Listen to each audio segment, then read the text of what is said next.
क्या अखिलेश यादव ने इस बार टिकट की लड़ाई अपनी ही पार्टी में अपने ही भाइयों से जीत ली है क्या? वो तेज प्रताप यादव को हराकर पार्टी का टिकट हासिल करने में कामयाब हुए हैं क्या? बिल्कुल। अगर संजीदगी से बात की जाए तो हराने में सफल रहे। हराने में सफल रहे और नामांकन करने में भी सफल रहे। लेकिन सवाल यही है कि ये हराने और नामांकन करने का जो इस बार 2024 में समाजवादी पार्टी में परंपरा दिखी है, वो बड़ी ही कंफ्यूज करने वाली थी। पता नहीं कंफ्यूज वो दूसरी पार्टी के नेताओं को करना चाह रहे थे या खुद कंफ्यूज पार्टी में नेता रहे हैं जो कि प्रत्याशियों का सही चयन नहीं कर पाए। अब एक क्या कन्फ्यूजन था, ये बाद में कभी हो सकता है, परिणामों के बाद और समझा जा सकता हो। लेकिन ऐसे भी कन्फ्यूजन रहे कि कई बार दोनों ही प्रत्याशियों ने नामांकन किया और बाद में एक को ये कहा गया कि जो पहले वाले प्रत्याशी ने नामांकन किया है उसको अवैध घोषित कर दिया जाए। और ऐसी स्थितियां हमने मुरादाबाद में, रामपुर में देखी और कन्नौज में भी लगभग अगर कहा जाए 72 घंटे में ऐसी ही तस्वीर निकल कर के आई, जब तेज प्रताप यादव को आकलन कर लिया गया कि वो यहाँ पे ठहर नहीं पाएंगे और आखिरकार अखिलेश यादव को यहाँ से आना पड़ा। बस बहुत छोटे में कन्नौज को लेकर के एक बैकग्राउंड बताना ज़रूरी है कि यहाँ के इत्र और यहाँ की खुशबू न सिर्फ यहाँ की गलियों में, मोहल्लों में फैली रहती है, बल्कि वो प्रदेश और देश, बल्कि दुनिया में भी एक्सपोर्ट होती है। और इस इत्र की नगरी में राजनीति थोड़ा इस वक्त हाई टेम्परेचर पे चल रहा है। गर्मी में भी थोड़ा उसका पारा और बढ़ा हुआ है। आज के यहाँ सड़कों पे, गलियों पे भारी भीड़ थी, लोगों की, गाड़ियों की, काफिलों की। और दूसरी चीज़ ये है कि अखिलेश का नाता थोड़ा कन्नौज से पुराना है। नेताजी यहाँ पर चुनाव लड़ते थे और उसके बाद फिर अखिलेश ने अपना जो राजनीतिक सफ़र है वो कन्नौज से ही शुरू किया था।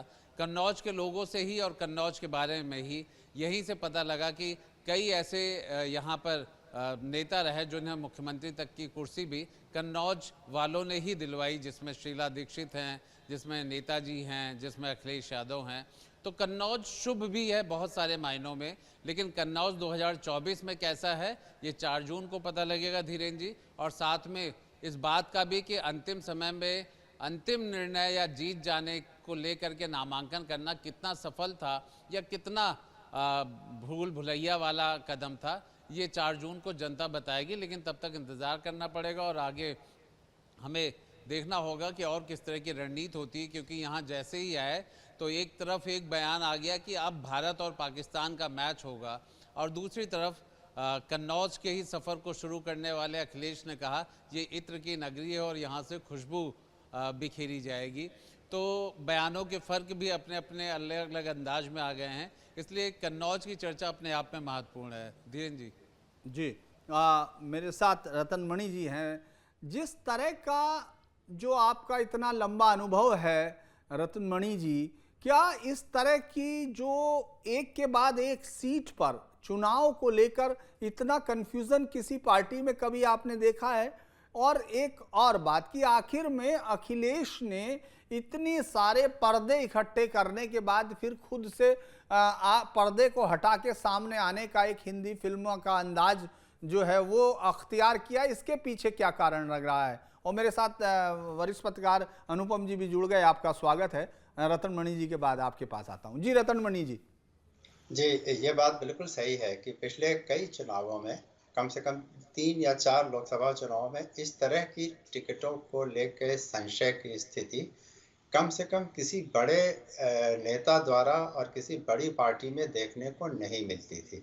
आमतौर पे हम देखते थे कि स्थानीय पार्टियों में या किसी ऐसी कॉन्स्टिट्यूएंसी में जहाँ पे जो प्रत्याशी था वही पाला बदल लेता था या कुछ और अनहोनी घटना हो जाती थी, तब कैंडिडेट बदले जाते थे। लेकिन इस बार तो ऐसा लगता है कि समाजवादी पार्टी के अंदर या तो टिकट चाहने वाले लोगों की संख्या बहुत ज़्यादा थी या किसको टिकट दिया जाए इसका दबाव बहुत ज़्यादा पार्टी में बन चुका था, या अखिलेश यादव जी के जो सलाहकार थे जिनसे वो राजनीतिक सलाह लेकर और टिकटों को फाइनल करते हैं, वहाँ पे कुछ रणनीति में कन्फ्यूजन था, जिसकी वजह से पार्टी को 3-4 जगहों पे बहुत ही असहज स्थिति का सामना करना पड़ा। और ये अखिलेश यादव की लीडरशिप पे भी सवाल उठाता है और पार्टी को चुनाव लड़ने के लिए कितनी तैयारी करनी चाहिए और क्या तैयारी थी, इस पर भी सवाल उठते हैं कि क्या पार्टी इतने बड़े चुनाव के लिए पिछले इतने महीनों से कोई तैयारी नहीं कर पाई थी कि आखिर तक कैंडिडेट बदलते रहे। ये बात अपनी जगह है, लेकिन हाँ, यह ज़रूर है कि जिस तरह से अखिलेश यादव ने खुद अपने अपने पार्टिसिपेशन को लेके, अपने चुनाव को लड़ने को लेके जो संशय की स्थिति बनाई थी, ये उसके बारे में स्थिति बिल्कुल स्पष्ट नहीं हो रही है। ठीक है, ये स्पष्ट है कि वो कन्नौज से चुनाव लड़ेंगे, लेकिन अभी मुझे लगता है जो तमाम सारे और फेज बाकी हैं, यूपी में तो 7 चरणों में चुनाव होना है, तो अभी तो मुझे लगता है पहले ही 2-3 चुनाव के चरण में जिस तरह से प्रत्याशियों को बदला गया और जिस तरह से जो रणनीति थी वो कहीं ना कहीं खिसकती और असहज होती हुई दिखाई पड़ी, तो कोई आश्चर्य नहीं होगा कि आगे के एकदम पूर्वी उत्तर प्रदेश के जो जिले हैं और जो चुनाव क्षेत्र हैं वहां पर भी कुछ बदलाव होते रहे, क्योंकि अंततः बात यही आके रुक जाती है कि अखिलेश यादव आखिरकार अपनी पार्टी के निर्णय लेने में किससे सलाह लेते हैं, किससे बात करते हैं, क्या कोई उनका कोर ग्रुप है जिससे वो बात करके तय करते हैं कि किसको टिकट देना है, किसको नहीं देना है, क्या किसी अन्य तरह के दबाव में आ जाते हैं, जैसा कि सुनने में आ रहा है कि कन्नौज में तेज प्रताप यादव के लिए बिहार के पूर्व मुख्यमंत्री लालू प्रसाद का सुझाव था कि उनको यहाँ से टिकट दिया जाए क्योंकि तेज प्रताप पहले भी चुनाव लड़ चुके हैं। तो क्या अखिलेश यादव इस तरह के राजनीतिक निर्णय किसके कहने पे लेते हैं? क्या वो राजनीतिक लोगों के कहने पे लेते हैं या परिवार के कहने पे या स्थिति जो है क्षेत्र की उसकी वजह से लेते हैं? ये सब चीजें स्पष्ट ना होने की वजह से समाजवादी पार्टी के अंदर जो एक पॉलिटिकल डिसीजन मेकिंग होती है, निर्णय लेने की जो पद्धति होती है, उस पर सवाल खड़े होते हैं और ये ऐसी पार्टी के लिए एक बहुत अच्छा साइन नहीं है जो प्रदेश में कई बार सत्ता में रह चुकी है और अखिलेश यादव खुद भी मुख्यमंत्री रह चुके हैं। अपने आप को उन्होंने देश की राजनीति में एक मुकाम पे पहुंचाया है, इंडिया गठबंधन में प्रमुख भूमिका निभा रहे हैं, कांग्रेस के ऊपर वो पूरी तरह से हावी हैं कम से कम उत्तर प्रदेश में। और इतना सब होने के बाद भी अगर अपनी पार्टी के प्रत्याशियों का टिकट भी वो एक फाइनल करने में इतनी उहापोह की स्थिति से गुजरते हैं, तो कहीं ना कहीं पार्टी के अंदर जो निर्णय लेने की प्रक्रिया है उस पर सवाल उठते हैं। पंडित जी, अनुपम जी, जिस तरह से चुनाव ये लड़ा जा रहा है और आखिर तक लगा कि ये चुनाव लड़ेंगे नहीं लड़ेंगे, और उसी तरह से अब ये भी चर्चा आ गई है कि केरल से वायनाड में उधर वोटिंग खत्म होगी और इधर 1 मई तक पर्चा भर देंगे राहुल गांधी और पूरी पुताई उताई होगी। कोई ऑफिशियल नहीं आया। ये देखिए कि कांग्रेस का मैसेज देने का इस चुनाव में कितना अच्छा तरीका है कि उन्होंने उस घर पर पुताई लिपाई करा दी है जहां से राहुल गांधी पर्चा भरेंगे रहेंगे। हालांकि पोस्टर भी वो उखाड़े हैं जिन पर लिखा था कि रॉबर्ट वाड्रा आएंगे। तो आप इन दोनों दलों की जो स्थिति इस वक्त है, आपको क्या लग रहा है कि इनके अंदर ये जोश फर्स्ट फेज में कम वोटिंग से भरा गया है या फिर इन्होंने इतनी शानदार स्ट्रेटजी बनाई है कि बीजेपी उलझ के रह जाए और ये जब अचानक आएंगे तो बीजेपी के जो नेता हैं, रणनीतिकार हैं, वो समझ नहीं पाएंगे? आपको क्या लगता है? तिरंगी, जहां तक स्ट्रैटेजी का सवाल है, हमको लगता है कि ये तो उल्टी बात है। प्रधानमंत्री नरेंद्र मोदी को माना जा रहा है कि फर्स्ट फेज में जितना लो वोटिंग हुआ है उनसे वो परेशान है। वो अपने भाषणों और भाषणों के टेनर के जरिए लोगों में जोश भरने की कोशिश कर रहे हैं और वोटर्स को ब्रिंग आउट करने की कोशिश कर रहे हैं, वोटिंग परसेंटेज बढ़ाने की कोशिश कर रहे हैं। अब ऐसे में अगर अखिलेश यादव चुनाव लड़ने लगेंगे, देखिए पहली बात तो अखिलेश के आने से ही अंतर पड़ेगा। एक बार वो खुद चुनावी क्षेत्र में उतर आएंगे तो फिर जुबानी जंग तेज होगी, फिर आप मान के चलें ध्रुवीकरण भी बढ़ेगा, फिर तमाम मुद्दे उठेंगे और उसके बाद वोटिंग परसेंटेज बढ़ेगा। लेकिन कहीं अगर राहुल गांधी आ गए, आप समझिए उत्तर प्रदेश में भारतीय जनता पार्टी और प्रधानमंत्री नरेंद्र मोदी को निशाना नहीं मिल रहा है। किस पे निशाना लगाए? 7 साल से आपकी अपनी सरकार है, केंद्र में आपकी सरकार 10 साल से, राज्य में आपकी सरकार 7 साल से निशाना लगाए तो लगाएं किस पे? ऐसे में अगर राहुल गांधी लौट आते हैं और जिस तरह की चर्चा चल रही है कि अमेठी से राहुल आ जाएंगे, रायबरेली से प्रियंका गांधी आ जाएंगी, ये भी चर्चा चल रही है कि उसके पहले दोनों भाई बहन राम मंदिर में जाके दर्शन करेंगे। अगर ये सब हुआ तो फिर आप मान के चलिए कि ये जो वोटिंग परसेंटेज आपको नजर आया, ये तो एकदम आसमान फाड़ देगा, ये एकदम से जंप कर जाएगा। और फाइनली प्रधानमंत्री नरेंद्र मोदी और भारतीय जनता पार्टी को निशाना लगाने के लिए कोई शख्स और कोई परिवार उत्तर प्रदेश में मिलेगा। अखिलेश यादव, मैं बार बार कहता हूं, 2024 के खिलाड़ी नहीं है। उनकी अपनी पार्टी, उनके अपने कार्यकर्ता मानते हैं कि हाँ साहब, उनका लोकसभा में कोई बहुत योगदान नहीं होने वाला है। Rahul Gandhi on the contrary प्रधानमंत्री पद के उम्मीदवार बने घूम रहे हैं। तो ऐसे में अगर वो यहां से लौट के आता है, जब स्मृति ईरानी ने पहले भी इसका जिक्र किया था, उन्होंने कहा 26 को राहुल आएंगे। अब 26 को राहुल आएंगे, मतलब 26 को वहां वोटिंग हो जाएगी। उसके बाद अगर वो आते हैं तो उनको उस वोटिंग से डर नहीं होगा कि साहब ठीक है, वायनाड में वोट पड़ गया है। वायनाड में उनको एक अपनी दिक्कत भी आ रही है भाई, कि वहां पे आपने देखा कि पहले मुस्लिम लीग ने कह दिया कि साहब यहाँ 45% मुस्लिम वोट है, आप यहाँ सीट हमारे लिए खाली कीजिए। मुस्लिम लीग को कोई तरह हाथ पैर जोड़ के मना लिया गया। उसके बाद वामपंथियों ने कह दिया कि आप केरल ही खाली कीजिए, आपकी केरल में जगह नहीं है। फिर आपने देखा ए राजा ने अपनी पत्नी एनी राजा को वहां से उतार दिया। एनी राजा वहां पे आ रही, वहां अच्छी खासी क्रिश्चियन पॉपुलेशन है। एनी राजा बाकायदा एक कैथोलिक क्रिश्चियन है, क्रिश्चियन ग्रुपों से जुड़ी हुई हैं। अभी तक जो ईसाई समुदाय था वो सोनिया गांधी और राहुल गांधी को देख के वोट डाल रहा था, पर एनी राजा वहां पे खुद बड़ी डोमिनेंट क्रिश्चियन है, उनको वहां वो भी दिक्कत आ रही है। वायनाड से उनका चुनाव निकल जरूर जाएगा, पर पिछली बार की तरह नहीं। इस बार आप उनके वोटों में बहुत कमी होते देखेंगे। ये फ्रस्ट्रेशन आपको उस समय भी नजर आता है जब राहुल गांधी कहते हैं कि केजरीवाल जेल चले गए, हेमंत सोरेन जेल गए, विजयन क्यों नहीं गए। तो आप अब ये अपने आप बड़ी ऊटपटांग बात है। दिल्ली में आप कहते हैं केजरीवाल को जेल नहीं जाना चाहिए, रांची में आप कहते हैं हेमंत सोरेन को जेल नहीं जाना चाहिए, और केरल जाके आप कहने लगते हैं विजयन को जेल जाना चाहिए। तो उसका जवाब भी मिला। आपने देखा कि वहां पीवी अनवर करके जो विधायक है, उन्होंने जबरदस्त प्रहार किया राहुल गांधी पे, कि उनकी पैदाइश पे शक, इनका डीएनए टेस्ट कराया जाए। फिर राहुल गांधी ने कहा बताइए, हम तो मोदी पे हमला कर रही है, हम पे हमला कर रहे हैं। तो बजाय पीवी अनवर को रोकने को, आपने देखा कि जो मुख्यमंत्री विजयन है, उनका किस तरह का बयान आता है। वो कहते हैं कि राहुल गांधी ने इसको क्या समझ लिया कि जैसे पूरे देश में घूम के वो कुछ भी बोलते रहते हैं, केरल में इस तरह की जबान चलाएंगे उनको करारा जवाब मिलेगा।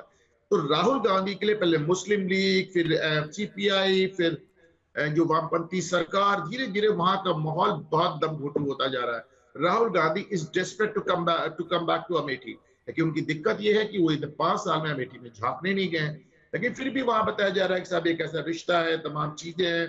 पहले रॉबर्ट वडेरा का नाम चला के वहां पे टेस्टिंग द वाटर्स वाली बात हुई, माहौल को भापने की कोशिश की गई। लेकिन अगर राहुल गांधी लौट के आते हैं अमेठी, तो राहुल गांधी को कितना फायदा होगा, कांग्रेस को कितना फायदा होगा, ये तो ऊपर वाला जाने, क्योंकि उनके पास वोट कितना है। लेकिन राहुल और प्रियंका अगर आते हैं तो फाइनली प्रधानमंत्री नरेंद्र मोदी को उत्तर प्रदेश में एक निशाना मिल जाएगा। धीरेन्द्र जी आलोक, जिस तरह से पूरा ये है कि ये रणनीति की विफलता अभी तो दिखाई दे रही है, क्योंकि इस समय समाजवादी पार्टी के पास अपने कैंडिडेट्स को तय करने का या तो वो मैकेनिज्म खड़ा नहीं किया उन्होंने, या वो अभी तक इतने फर्म डिटरमिन्ड नहीं दिख रहे हैं। क्योंकि इस चुनाव में न कोई उनके पास, हालांकि उनके चाचा हैं, लेकिन दोनों चाचा दूर खड़े हैं। एक ने अपने बेटे के लिए पूरी लड़ाई लड़ ली है, दूसरे अभी इस उम्मीद में है कि राज्यसभा अगर कभी बनी तो वो भी बनती थी जो उनके साथ थी, और उनका बेटा। तो ये तमाम चीज़ों के बाद अखिलेश अकेले हैं, और ये वही अखिलेश हैं जो 2009 में, आपको याद होगा, जो एक पर्चा भरा गया था जिसमें निर्विरोध चुनी गई थी। अभी सूरत पर जरूर सवाल हो रहा है, लेकिन निर्विरोध चुनी गई थी।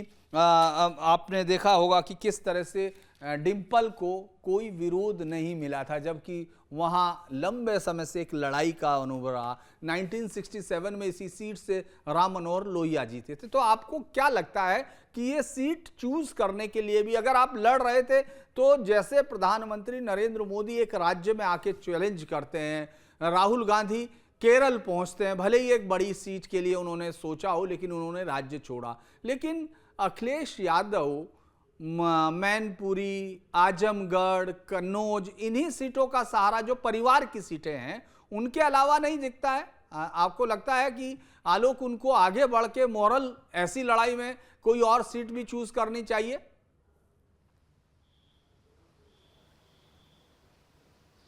देखिए, बिल्कुल धीरेन्द्र जी, आप बिल्कुल ठीक कह रहे हैं कि अगर अखिलेश यादव की बात करते हैं, और अखिलेश यादव क्यों, अगर हम ग्राउंड में रह रहे हैं तो एक और भी शब्द है जो कि आमतौर पे हम लोग न्यूज़ रूम में भी इस्तेमाल करते रहते हैं, सैफई परिवार।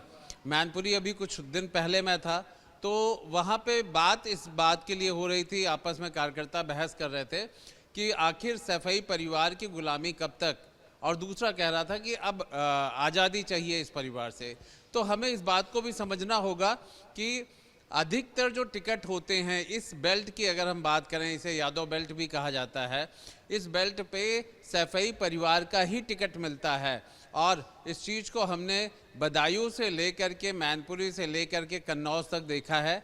दूसरी बात है कि ये एक पॉलिटिकल ट्रांसफॉर्मेशन वाली जो बात कही, उस पर लगता है कि समाजवादी पार्टी को बहुत विश्वास नहीं है।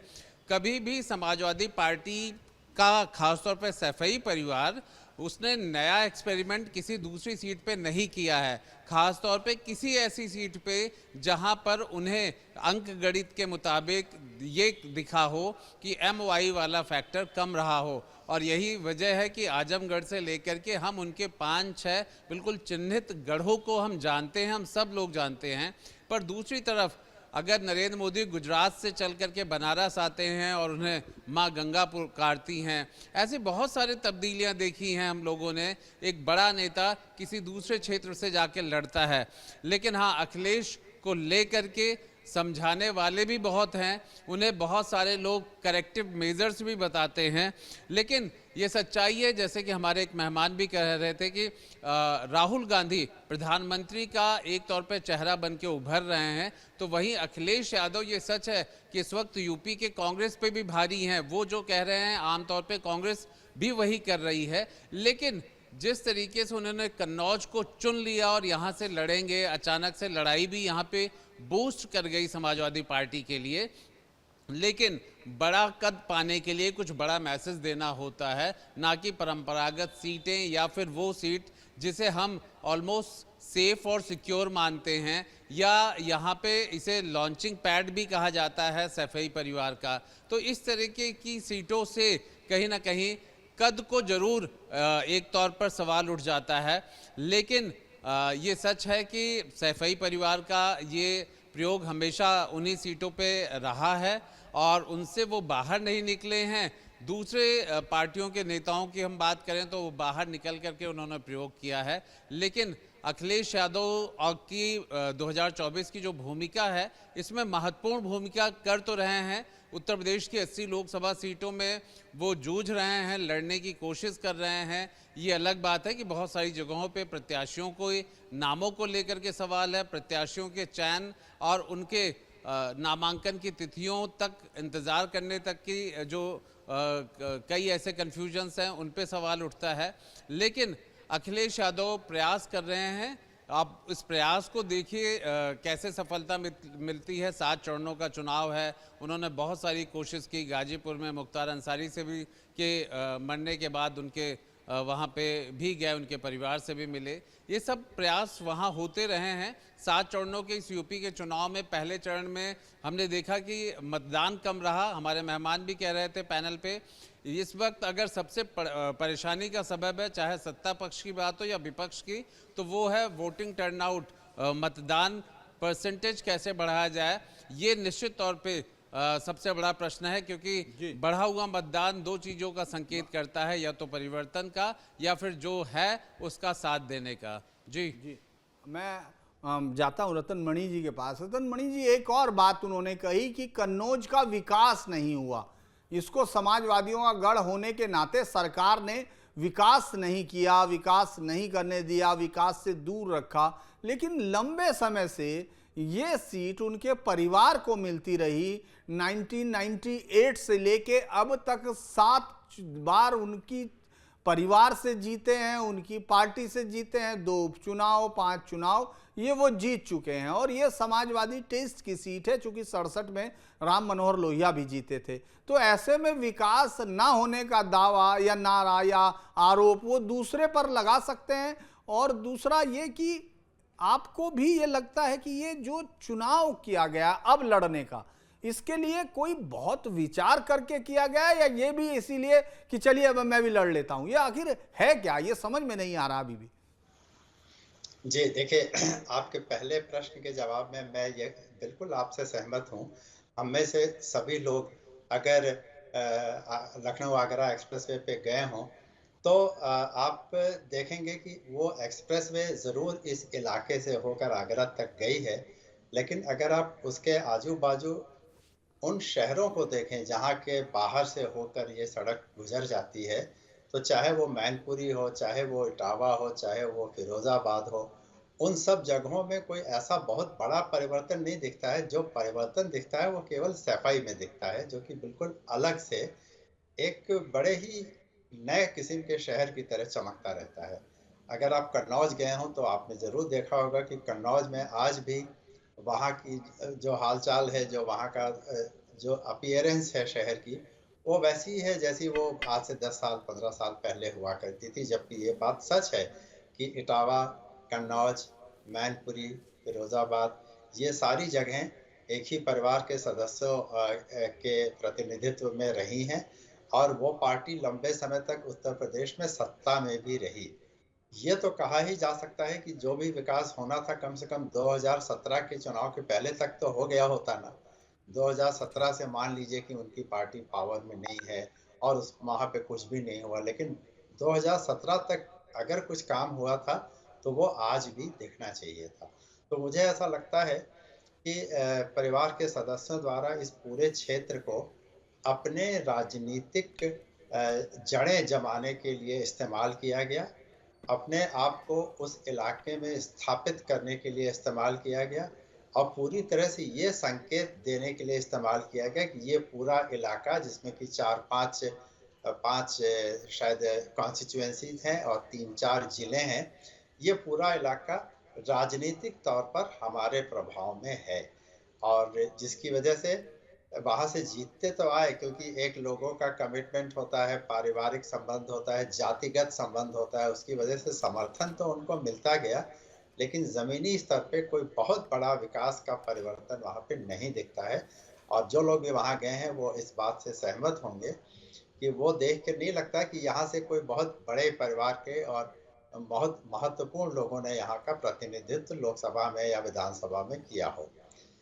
आपका जो दूसरा सवाल था कि यहीं से अखिलेश यादव क्यों लड़ रहे हैं, तो कभी-कभी मुझे भी लगता है कि अखिलेश यादव ने और दूसरी ओर शायद राहुल गांधी ने भी पहले चुनाव ना लड़ने का मन बनाया था, लेकिन उसके बाद जब पहले चरण के चुनाव में वोटिंग कम हुई और उनको लगा कि भारतीय जनता पार्टी शायद दबाव में आ रही है, परेशान है, तो चलो चुनाव लड़ लेते हैं। ये संकेत केवल मुझे नहीं, ये तमाम सारे लोगों के मन में ये विचार आता है कि अखिलेश यादव ने अभी ही क्यों डिसाइड किया कि वो चुनाव लड़ेंगे। अगर लड़ना था तो पहले से कह देते, तो वहाँ पे उनके पक्ष में प्रचार हो रहा होता, पर्चा भले ही बाद में भरते, लेकिन कम से कम एक संदेश तो जाता लोगों में कि अखिलेश यहाँ से चुनाव लड़ेंगे। इसी तरह से राहुल गांधी के लिए भी यही कहा जाता है कि अगर लड़ना है उनको तो वहाँ की वोटिंग का इंतजार करने की क्या जरूरत थी, अनाउंस कर देते कि हाँ लड़ेंगे। तो ये बात हो सकती है कि अखिलेश यादव ने कम से कम सोचा हो कि चलो हो सकता है माहौल बदल रहा है तो चुनाव लड़ते हैं, और अगर निकल गए तो ठीक है। और वहाँ के लोगों का जो एक जातिगत कम्युनिटी का, उस क्षेत्र का, उनके पिताजी के नाम का, ये सब जो भावनात्मक मुद्दे हैं उनके सहारे और उनके भरोसे जीत गए, तब तो बड़ी अच्छी बात है, क्योंकि शायद बीजेपी दबाव में आ गई है। तो मुझे लगता है कि ये निर्णय जिस तरह की स्ट्रेटेजी पे आधारित होना चाहिए वो स्ट्रेटेजी कहीं नजर नहीं आती। ये एक इम्पल्सिव डिसीजन मुझे ज्यादा लगता है। जी, माफ कीजिएगा दर्शकों से मैंने कहा था 2009, वो 2012 का चुनाव था जब वो निर्विरोध चुनी गई थी डिम्पल। माफ कीजिए मैं सन गलत बताया था, लेकिन मैं ये पूछना चाहता हूँ अनुपम जी कि ये दोनों अगर लड़ते हैं, जो दोनों लड़के यूपी में लड़ रहे थे 2017 में, तो आपको क्या लगता है कि बीजेपी को बहुत चिंता करनी चाहिए? और जिस तरह से वो बता रहे हैं कि एक विचार आ चुका है जातीय जनगणना का, राहुल गांधी जिस तरह से पूरी ताकत के साथ उन्होंने कहा है कि बदलाव ला रहे हैं, और अब तो इनहेरिटेंस टैक्स भी आ गया है, उन्होंने वो भी बताया है। और इसके साथ साथ कर्नाटक में जो सरकार ने किया था उनकी, हालांकि पुराना डिसीजन था जिसमें उन्होंने जो मुस्लिम वर्ग है उसको कंप्लीट ओबीसी में डाला, तो इतने सारे जब वो अपने काम बता रहे हैं, तो आपको नहीं लगता कि सरकार को यहाँ डरना चाहिए? पूरी तरह से बीजेपी इस समय बिल्कुल कांप गई होगी, क्योंकि राहुल जी जितनी ताकत के साथ अमेठी में आएंगे और रायबरेली में उनकी सिस्टर आ सकती हैं प्रियंका, और तब तो मुझे लगता है कि ये पूरा चुनाव बदल जाना चाहिए पूरा। और एक और मैं आपसे पूछ रहा था कि ये कब तक जो है जो अखिलेश जी हैं उनका एक योगदान माना जाना चाहिए कि कोई भी अगर उनके परिवार में बचा होगा तो उसको सांसद पेंशन जरूर मिल सकती है, तो उनको कोई नए लोगों को भी ट्राई करना चाहिए आपको लगता है परिवार के? दो सवाल है। देखिए, राहुल गांधी के आने का क्या फर्क पड़ेगा धीरेन्द्र जी, मैंने अपने पिछले जवाब में ही बताया था। मैंने आपसे कहा था कि राहुल और प्रियंका अगर ये अपनी दोनों सीटें निकाल लेते हैं 2014 की तरह, अमेठी भी निकल जाए, रायबरेली भी निकल जाए, तो जैसे आपने कहा कि उन्होंने एक मुस्लिम कार्ड खेला है कर्नाटक में, तो मुस्लिम वोट तो उनको ऑलरेडी मिल रहा है। मुस्लिम वोट तो आपने देखा उनको पश्चिमी उत्तर प्रदेश में उस जगह मिला जहां पे उनका बेस यादव वोट नहीं, समाजवादी पार्टी का। ये जो अलायंस है इसको मुस्लिम वोट तो ऑलरेडी पहले नंबर पे मिल रहा है, और यही सारा बोन ऑफ कंटेंशन है कि जहां पे दलित मुस्लिम गठजोड़ हो सकता था वहां भी बसपा से ज्यादा सपा को या अलायंस को मुस्लिम वोट मिला। तो मुस्लिम वोट उन्हें ऑलरेडी मिल रहा है, तो उसमें क्या अंतर आएगा? अंतर सिर्फ ये आएगा कि एक बार राहुल और प्रियंका लौट के आते हैं तो पहली बात तो ये कि राहुल अमेठी में, प्रियंका रायबरेली में और अखिलेश यादव कन्नौज में फंस के रह जाएंगे, इसके आगे निकल नहीं पाएंगे। दूसरा ये कि प्रधानमंत्री नरेंद्र मोदी और भारतीय जनता पार्टी को उत्तर प्रदेश में निशाना लगाने के लिए एक नहीं पूरा पूरा परिवार ही मिल जाएगा। एक तरफ अखिलेश यादव का परिवार, दूसरी तरफ गांधी परिवार, तो उनको फाइनली यूपी में कुछ कहने को मिलेगा। जैसा मैं पहले भी कह रहा था कि 10 साल से केंद्र में आपकी सरकार है, 7 साल से राज्य में आपकी सरकार है, तो उत्तर प्रदेश में भाजपा और मोदी निशाना नहीं लगा पा रहे हैं। किस पे निशाना लगाएं? जहां तक अखिलेश यादव का सवाल है, तो अखिलेश यादव इस बात से तो निकलना चाहते हैं कि साहब हम केवल यादव को लड़ाते हैं। वो पीडीए लेके आए हैं कि साहब उन्होंने कहा कि हम यादव वोटों को सबसे कम देंगे। ठीक है, इसके पीछे एक कारण है, उनको लगता है कि यादव वोट कहाँ जाएगा, यादव वोट घूम फिर के हमारे पास आएगा ही। हालांकि उन्हें ऐसा गलत लगता है। सीएसडीएस की रिपोर्ट बताती है कि लोकसभा के चुनाव में 4 में से 1 यादव ने भाजपा को वोट दिया है। इस चुनाव में वो आंकड़ा बढ़ सकता है। लेकिन आपने इससे ऐसा नहीं ना कि आपने तो अपना पूरा परिवार उतार दिया। तेज प्रताप यादव का जहां तक सवाल है, वो 2019 में भी चुनाव लड़ना चाहते थे, और जब शिवपाल के बेटे का बदायूं से फाइनल हुआ तो उन्होंने काफी, जिसे कहना चाहिए, अपनी मांग को बढ़ा दिया। मैं विद्रोह तो नहीं कहूंगा, पर अब देखिए वो नाराज हैं। आज वो अखिलेश यादव के नामांकन में तेज प्रताप नहीं गए, लेकिन उनका कहना था कि साहब अगर रामगोपाल यादव के लड़के लड़ सकते हैं, शिवपाल यादव के लड़के लड़ सकते हैं, डिम्पल लड़ सकती हैं, धर्मेंद्र लड़ सकते हैं, तो मैं क्यों नहीं लड़ सकता? मैं 2019 से टिकट मांग रहा हूं। तेज प्रताप यादव के पिता के नाम पे ही सफाई महोत्सव होता है। इसके अलावा तेज प्रताप यादव लालू यादव के छोटे दामाद भी हैं, तो उनके लिए वहां से भी लगातार प्रेशर आ रहा था। अखिलेश यादव ने उनके नाम को डिक्लेयर किया, लेकिन अखिलेश यादव इस चुनाव की शुरुआत में ही डिम्पल यादव और अपनी बिटिया को चुनाव प्रचार के लिए कन्नौज भेज चुके थे। तो जाहिर सी बात है वो तेज प्रताप के लिए उन्होंने नहीं भेजा था। तब से लगातार समाजवादी पार्टी की लोकल यूनिट एकदम करने से हो गई कि अखिलेश भैया आ रहे हैं। जिस दिन तेज प्रताप के नाम का अनाउंसमेंट हुआ उस दिन पूरी की पूरी इनकी जिला यूनिट ये सब गाड़ियों में भर के लखनऊ पहुंच गए और अखिलेश के ऑफिस और दफ्तर दोनों जगह डेरा डाल दिया। अगले दिन अखिलेश की 2 मीटिंग थी, इनसे बात करने के चक्कर में अखिलेश को एक मीटिंग कैंसिल करनी पड़ी। तमाम लोगों ने अखिलेश यादव के मुंह पे कहा कि भैया हम आपके लिए मन बना चुके हैं और अगर आप नहीं आएंगे तो तेजू भैया को हम चुनाव नहीं लड़ा पाएंगे। अखिलेश यादव ने उनसे यह भी कहा कि साहब क्या तुम लोग चुनाव लड़ाते हो? डिम्पल को एक बार आप लोगों ने हरवा दिया, हालांकि एक बार डिम्पल जैसा आप कह रहे थे निर्विरोध भी निर्वाचित हुई है। दूसरी बार जब डिम्पल जीती तो 19,900 वोट से, तो उन्होंने कहा कौन सा चुनाव तुम लोग लड़ा रहे हो भाई, किसके भरोसे में आ जाओ? कि नहीं भैया आप आइए, आपके लिए इस बार खून पसीना सब एक कर देंगे, आपको बड़े मार्जिन से जिताएंगे। तो वहां पे तेज प्रताप को लेके इतना विरोध हुआ। लेकिन ये भी कहीं ना कहीं मैं इसको एक स्ट्रैटेजी के तौर पे देखता हूँ, क्योंकि अखिलेश ने पहले दिन से डिम्पल और अपनी बेटी को वहां भेज के वहां एक बहुत लंबा एक संदेश फैला दिया कि अखिलेश भैया आ रहे हैं। बाद में जब तेजू का नाम आ गया तो जिला यूनिट वाले इस बात को नहीं ले पाए। धीरेन्द्र जी, मैं एक सवाल लूंगा रतन मणि जी से।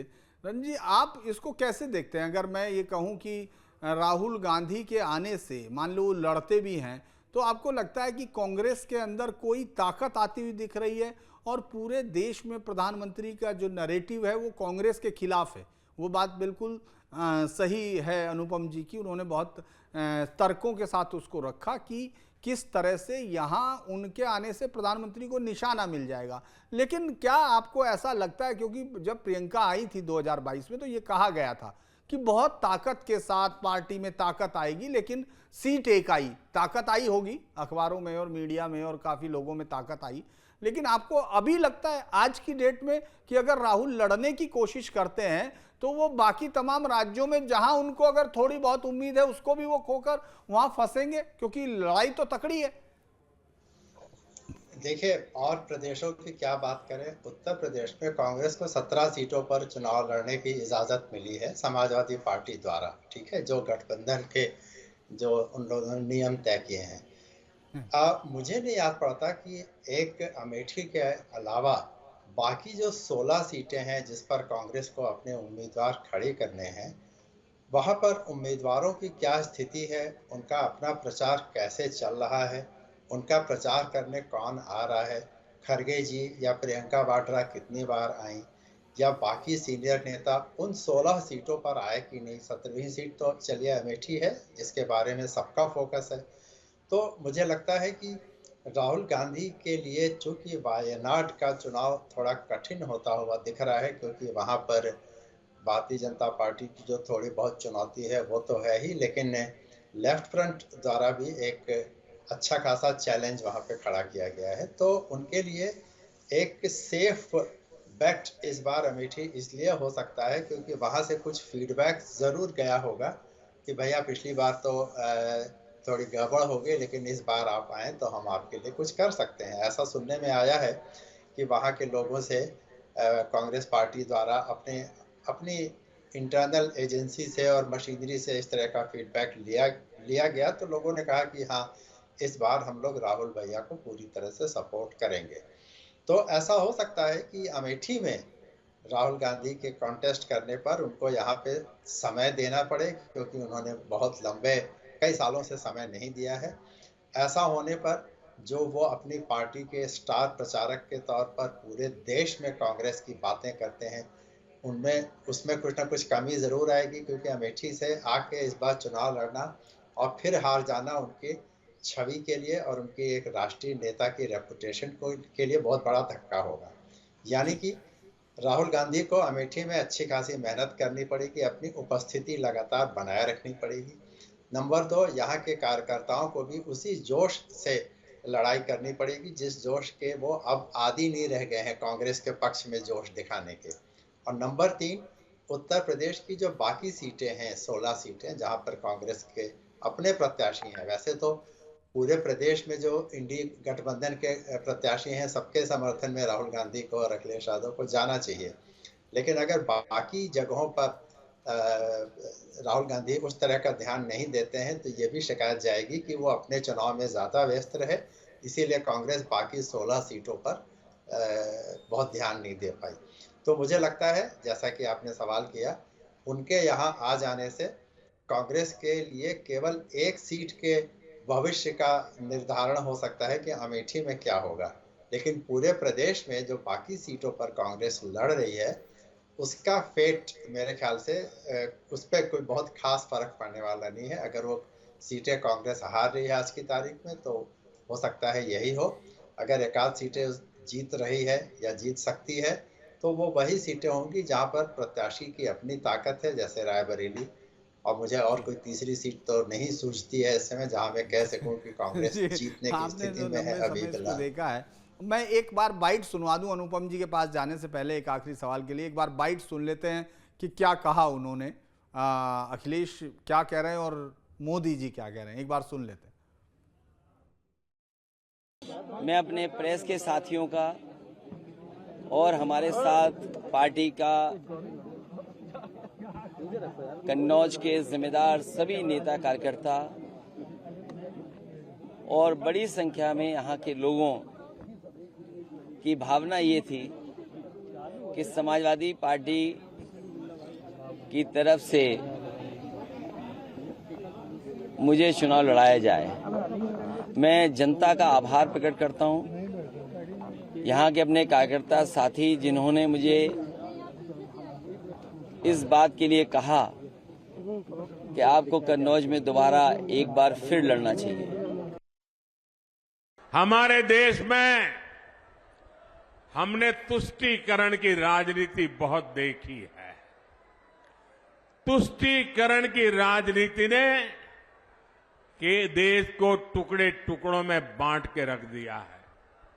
मोदी तुष्टीकरण को समाप्त करके संतुष्टीकरण की ओर आगे बढ़ रहा है। इन सपा कांग्रेस का इंडी गठबंधन घोर तुष्टीकरण में जुटा है। 24 के चुनाव में कांग्रेस ने जो मैनिफेस्टो जारी किया है उस पर 100%, और ये मैंने पहले ही दिन कहा था, आज नहीं कह रहा हूं, कांग्रेस के इस बार के मैनिफेस्टो पर 100% मुस्लिम लीग का थप्पा लगा हुआ है, मुस्लिम लीग की छाप है। अनुपम जी, बस एक आखिरी सवाल आपसे है कि प्रधानमंत्री का जो नया रूप आपने टोंक से देखना शुरू किया है, इस पर बहुत सारी अलग अलग प्रतिक्रियाएं आ रही हैं। कोई कह रहा है कि वोट कम होने, परसेंटेज कम होने से उन्होंने एकदम पूरा रुख बदला है, पार्टी डरी हुई है। किसी का ये कहना है कि आगे आने वाले फेज के चुनाव के हिसाब से ये रणनीति बदली है। आप दर्शकों को क्या बताना चाहते हैं इस पूरे बयानों को देखते हुए? नहीं, देखिए, कोई नई बात नहीं है। प्रधानमंत्री का दो रूप हम हमेशा देखते हैं। एक, जब वो टोपी पहनने से मना कर देते हैं, फिर वो सबके साथ की बात करते हैं जब वो प्रधानमंत्री हो जाते हैं। एक, जब वो चुनाव में आते हैं तो शमशान और कब्रिस्तान की बात करते हैं, फिर वो कहते हैं नहीं, जब वो प्रधानमंत्री जीत जाते हैं तो कहते हैं सबका साथ, सबका विकास, सबका विश्वास। और जाहिर सी बात है, मैं आपको बार बार कह रहा हूँ कि देखिए, दिल्ली का रास्ता लखनऊ से होके जाता है, 80 सीटें हैं यहाँ पे, और अगर यहाँ पे वोटिंग परसेंटेज डाउन हो रहा है तो यहाँ ही नहीं, हर जगह आपने देखा, बंगाल को छोड़ के हर जगह वोटिंग परसेंटेज आपने डाउन देखा। तो ऐसे में अगर प्रधानमंत्री, जो कि उत्तर भारत को 2019 में पूरी तरह सैचुरेट कर चुकी है भाजपा, उन्हें मालूम है कि इसको किसी भी तरह टेम्पो बना के रखना है, वो 400 पार। मैं हमेशा कहता हूँ कि भारतीय जनता पार्टी बात करती है 400 पार की, पर उनकी निगाहें 273 पे है। 2004 वाला झटका बीजेपी कम से कम भूलने वाली नहीं है। तो ऐसे में उन्हें मालूम है कि उत्तर भारत और ये पार्ट्स ऑफ ईस्टर्न इंडिया हैं, यहीं से हमारी सीटें आ रही हैं। दक्षिण भारत में तो जाहिर सी बात है, वो अपना वोट बैंक बढ़ाने के लिए, वोट प्रतिशत बढ़ाने के लिए लड़ाई लड़ रहे हैं। दक्षिण भारत की सीटों पर बहुत ज्यादा भरोसा नहीं किया जा सकता। तो ऐसे में जब वो नॉर्दर्न इंडिया में गिरता वो देखते हैं वोट शेयर, तो प्रधानमंत्री का अपना अंदाज है। आप देखिए, हर बार दूसरे और तीसरे चरण के चुनाव तक प्रधानमंत्री उग्र और बहुत उग्र होते जाते हैं। इस बार तक कोई उनके पास मौका नहीं था, तो इसलिए प्रधानमंत्री की स्पीच आउट ऑफ नोवेयर लगी। कह रहे प्रधानमंत्री एकदम से कैसे, कहां से क्या बोलने लगे। लेकिन जब से विरासत टैक्स, इनहेरिटेंस टैक्स और तमाम चीजें आ गई, और कर्नाटक का आपने मामला देख लिया, कि तमाम सेल्फ गोल कांग्रेस पार्टी करने लगी, तो जाहिर सी बात है कि अब प्रधानमंत्री उग्र ही नहीं होंगे, उनके पास उग्र होने का निशाना और बहाना दोनों होगा।